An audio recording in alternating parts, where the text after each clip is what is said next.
If you ever wanted any idea as to how we lived in centuries ago, this video probably is the one to see, because you would get to see the Yoruba culture, tradition, attire, the way of life generally from back in the day. You get to experience firsthand through my lens on this episode. Welcome back to Tales, and my name, as always, is Fumi. The J Randle Museum is just opposite City Mall. As you can see, there's KFC there, loads of car park space in that mall. And adjacent the museum is also the Muson Centre, where they get to sing opera. So this is like a Yoruba. It's not like, it is a Yoruba culture center that tells you of our past, more of our past, present, and even the future, because you even get to see some AI things going in there. So you have a mix of English and Yoruba. And it's funny because a lot of us are beginning to lose the Yoruba language. Before you say, oh, you're not losing it, just speak for yourself, you find out that a lot of children these days get to speak only English. They don't even know their native language. And it's funny that these children that reside in Nigeria are struggling, but those that are born abroad, they really know their language. Isn't that funny? And just as you walk to the entrance, you find this Peugeot-looking car. Then you think to yourself, did somebody park their car here? Yes, somebody left their car. And that is Pelumi Nubi, who is actually a Nigerian, a British Nigerian. And she makes the very first female that made history that traveled by car from the UK to Nigeria. The very first person to ever do this was somebody called Newton Jibuno, who did this in 1966. At the time, he was a 27-year-old male, and he drove from the UK to Nigeria. Now, Pelumi did this, and which made everybody super proud. She did it at the age of 28, and she concluded a 68-day solo drive from London, traveling through 16 other countries to get to Lagos. So that makes it pretty exciting. Now, it's part of the museum. I mean, this just goes to show, like, how many people, particularly female, can actually do this. Even the male, 28-year-old, traveling alone, solo, 16 countries, you have no idea what they are, you have no idea what the road network is. I mean, even if you have Google, I mean, anything can happen. As you can see, so many things happened to her. I guess you probably need to watch her story. But this is what the inside of the museum is. It is very colorful, very picturesque, sort of. I mean, when you go inside, you see what I'm talking about. You see a lot of infusion of Yoruba art, Yoruba culture, Yoruba language, as Yoruba tradition. I mean, these are fabrics made out of adire, ashoke, just to inspire you and tell you more of our culture and what we are as a people. Inside the museum, you get to explore and enjoy true fine African art. This, I don't know if words can explain what the inside looks like. You find the Ori Olokun, which represents the head of the king in Ile-Ife. You also find pictures of how we lived as a people in the past.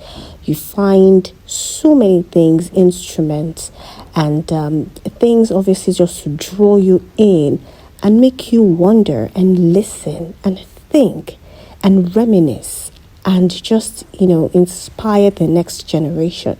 One thing I found very unusual about the center is that it actually opens Monday, Wednesday, Thursday, Friday, Saturday, and Sunday between the hours of 10 a.m. and 6.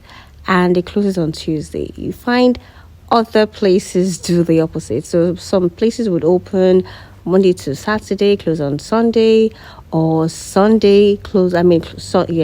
Open Monday. I mean, they wouldn't open on Monday, but open Tuesday to Sunday. But this place actually closes on Tuesday, so I found that quite unusual. But in terms of what to eat, once you're done in the museum, there's so many places to eat around, just like the place I mentioned earlier, which is the City Mall, just very opposite the museum. Opposite the museum is also the National Museum, which also caters to loads and loads of artifacts and artwork as it is. That is the Bongon Drum. There's so many things to see, Sunny Ade, Band 70, Fela, masquerades, your masquerades. I mean, speaking of masquerades, perhaps I would even link the National Museum here and for you to see more. Like I said earlier in the video, this cultural center takes you back in time, also takes you to the present and what the future is likely to be. So this is the present day Yoruba and how we dress, how the ladies dress. We have sort of funkified what Ashoke looks like now. This is what the king looks like in Yoruba land. You find the king wearing this sort of hat, agbada, irukere. And yeah, I mean, have you ever seen something as beautiful as this in any of the museums you've been to? Have you? I'd love to know in the comments. What do you think about this so far?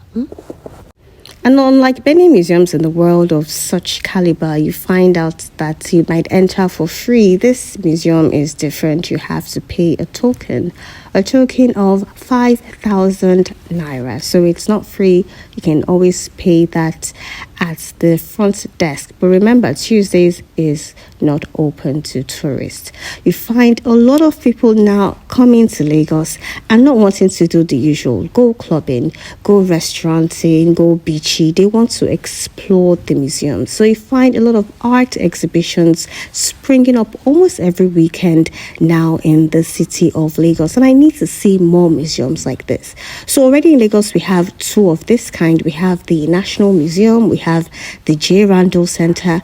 Perhaps we need other museums to cater to transportation, road transportation, water transportation, fashion. I mean, it would be really nice to see. This is what the future of Lagos is meant to look like. And also incorporating the past, the present, and the future. This obviously is one of the most interesting things to come into Lagos recently. People are coming in and exploring and seeing what it means to be in the city called Eko. 2 years ago, the Eyo Masquerade, as you can see here, went to London, and that's why you have the Museum of London in the background. So Lagos went to London, and not just Lagos now, but the Lagos historical figurines. So these are what the ladies are sort of like, sort of look like now, still incorporating Ashoke, still incorporating Adire into their fashion, but now more of being fashion forward. Even our masquerades are not left behind. A lot of our masquerades right now have been funkified, if you get what I mean. And as much as I really enjoyed myself in this museum, perhaps because I'm a culture-seeking enthusiast, history lover, and things like that of that nature, there wasn't really any tour guide to take us around.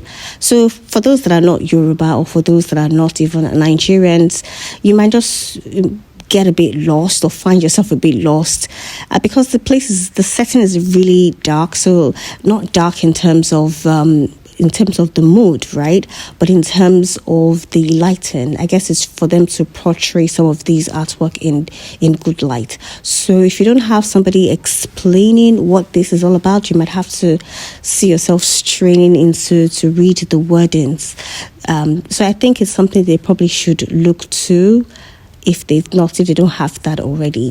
So back in the day, I remember there was lights, but the grid wasn't so great. So you'd have people turning on their lanterns, and you have people farming, just something to take us back in time. This is what the guns look like, and the local weapons that are still being used in certain villages till date.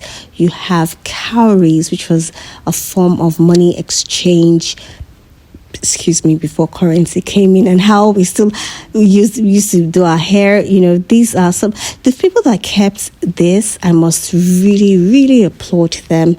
This is taking us back in time. A lot of children that came to the museum were asking their parents questions like, what are these?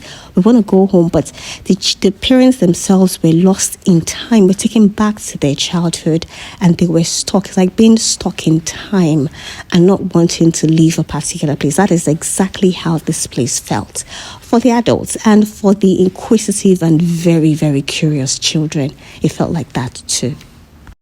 So the Lagos art scene, like I said, is gradually moving away just from going to the beach, looking for places to eat. We have more of this right now in the city, but we need this in every division because there are 5 divisions in Lagos, but you find that most of these very cute spots are just located around the Lagos Island.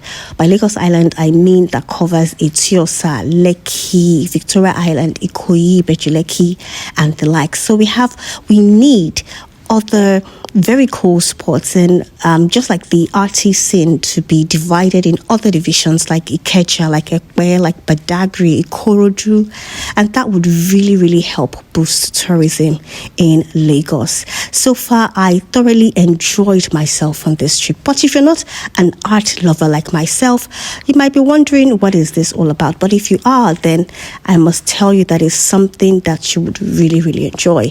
Once you're done, you come outside and then you can go either shopping in Lagos Island, which is Balogun, Idumota, and buy some very cool, affordable things for a fraction of the price as opposed to buying them on Instagram. And if you're not, you can go home. If you want to watch a play, you can go to Muson Centre. If you want to go to another museum, you can go to National Museum. Like, everything is just around this area. I really enjoyed myself, and I wish we had more of this, and I'm sure more of this would start to come soon. Now, this swimming pool, I already spoke about it. Apparently, back in the day, people would come to learn how to swim in the J Randle swimming pool in the 60s. It was free for those that lived around here. So the state government had to renovate the swimming pool for everyone. And now you can still come back, but for a fraction. You have to pay to use the swimming pool. But yes, this is a place that was restored from what it was before and then into what it is right now. I hope you really enjoyed another episode of Tales. I don't want it to end, but I'm hoping I can go somewhere else so I can show you Lagos in motion from my lens, and hope you enjoy it. And if not been to Lagos, it would be nice to have you in Lagos soon. And if you are in Lagos, what do you enjoy about Lagos? And if you don't like Lagos as well, what don't you like about Lagos? I know the usual, very busy, very noisy, polluted, but isn't that what smart cities and big cities are all about these days? But we're getting there. We are getting there. Thank you so much for staying tuned and watching another episode. I'll see you again as usual in my next video. Bye-bye now.